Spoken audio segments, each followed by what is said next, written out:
Alô, queridos alunos da segunda série. Hoje, então, mais uma aula de História, né, referente ao dia 18/9, onde nós vamos estar tratando aí um pequeno resumo para a gente fechar o conteúdo sobre a Revolução Inglesa. Pessoal, a gente tem que entender dessa Revolução Inglesa que ela é o marco divisor de águas, principalmente para a Revolução Industrial. Então, eu tenho que compreender o que aconteceu nesse processo, né, para que eu entenda lá a Revolução Industrial, tá? Principalmente nessas características que a gente traz aí sempre para vocês, que é a Revolução Puritana, a Revolução Gloriosa, né? A política a República de Cromwell, tá? A Bill of Rights, que foi, né, um movimento muito importante dentro desse contexto da Revolução Inglesa. Então a gente vai fazer um apanhado aqui para que a gente possa então entrar, tá, na Revolução Industrial. Muita saudade de vocês, tá? Espero que vocês entendam e um abraço a todos. Vamos lá.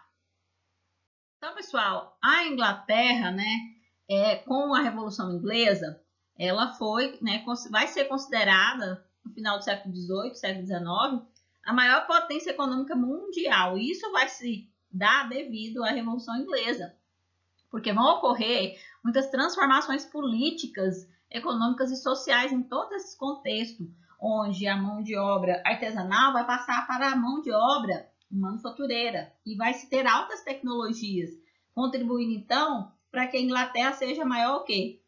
Vendedora de produtos para todos os lugares. Né? Esse momento então é que vai levar a burguesia a controlar o poder por meio do parlamento, né? Que vai continuar a existir até os nossos dias. Esse parlamento foi muito importante para esse movimento revolucionário dentro, né, da Revolução Inglesa. A sociedade inglesa ela estava dividida, né, em uma grande aristocracia, né, que era a parte mais alta, os proprietários de terras, e o rei, anglicanos ou católicos. A gentry, tá, que isso aqui é muito importante, que eram os proprietários de terras, mas sem títulos de nobreza. Os yeomen, que era a classe média da época e não tinha terras e nem comércio, né? Os camponeses, que era a classe trabalhadora, né, rural e urbana, porque a gente sabe o que aconteceu com a Revolução Inglesa. A maioria das pessoas viviam agora, né, na zona urbana. Não quer dizer que as áreas rurais elas não são, né, usadas, claro que são, principalmente pela questão de cercamentos, que a gente vai ver aqui à frente. A Revolução Inglesa ela vai acontecer principalmente, né, pelo chamado despertar revolucionário. Esse despertar ele vem, né, com a Revolução Puritana, né? Essa Revolução Puritana ela também vai ser um movimento muito importante, porque vai estimular então, né, a sociedade, né, e as pessoas a começarem a questionar sobre, né, o rei absoluto, né? Esse despertar revolucionário vai acontecer durante o reinado da Elizabeth I, né? Sobre a dinastia Stuart, que foi outro movimento muito importante dentro da Revolução Inglesa, né? O governo de Jaime I, o governo de Carlos I, e depois disso vai se dar início, então, né, à principal guerra civil, né? Esses reis, eles não queriam, claro, né, a abertura do parlamento, mas como a sociedade estava mudando drasticamente, né, a sociedade lutava, né, para a abertura desse parlamento. Durante a Guerra Civil, o parlamento formou o exército de novo tipo, grupamento de soldados e oficiais voluntários promovidos pelo mérito pessoal. Em 1646, eles foram liderados pelo Oliver Cromwell, que é mais tarde, né, o grande líder lá da República Puritana, ou seja, da República, né, que vai tentar mudar a sociedade. O exército do novo tipo venceu as forças do rei, né, que era a Revolução Puritana. A Câmara dos Comuns vence a Guerra Civil, surge um novo grupo, os niveladores. Queriam reformas mais profundas, e a derrota de Carlos I, que é um dos reis que eu falei atrás aqui. Direitos sociais e participar da política.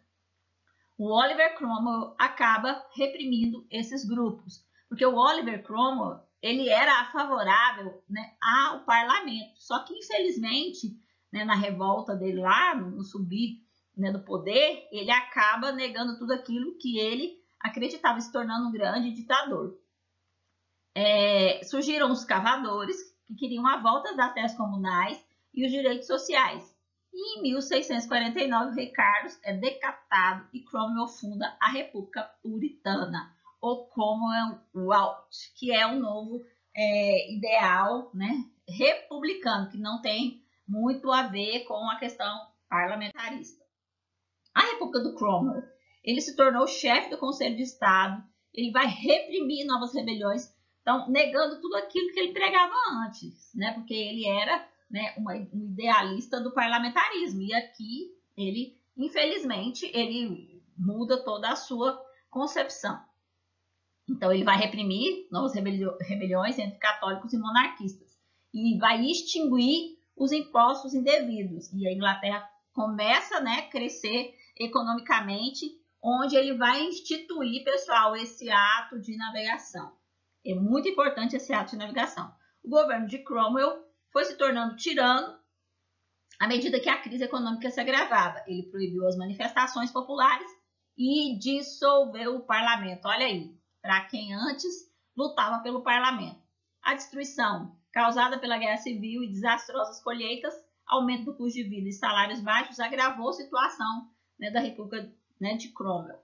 Infelizmente, o Cromwell vai morrer em 1658 e a República vai cair em 1660, perdão.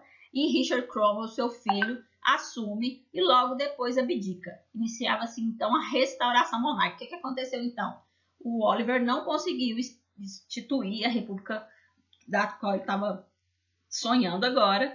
O filho dele assume, infelizmente não tinha, né, as mesmas garras políticas do pai e acaba se abdicando.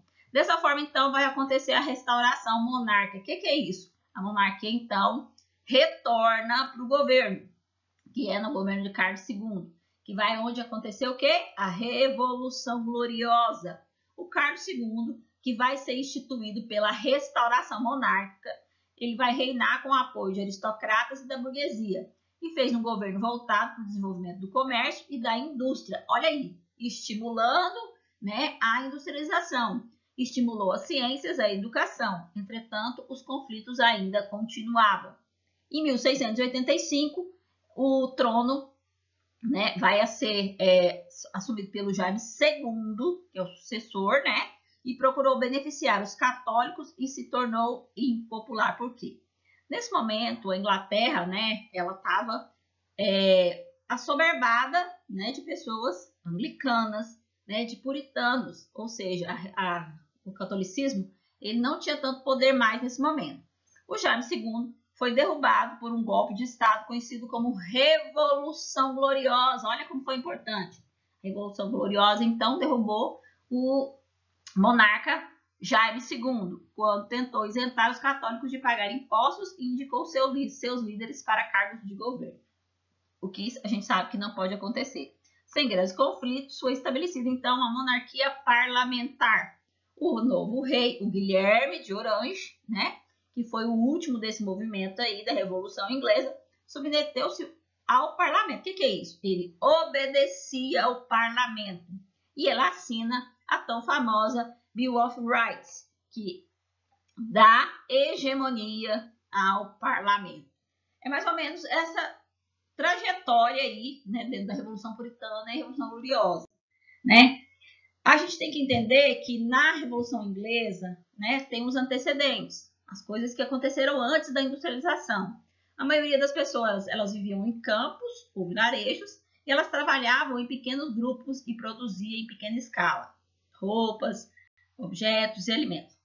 A atividade de transformação de matéria-prima era feita de modo artesanal e o produtor artesão controlava as fases da produção. Olha como que era anteriormente, né? Então, se um produto levava, né, uma semana para ficar pronto, né, isso acabava atrapalhando, né, na questão comercial. Com a industrialização, isso vai mudar.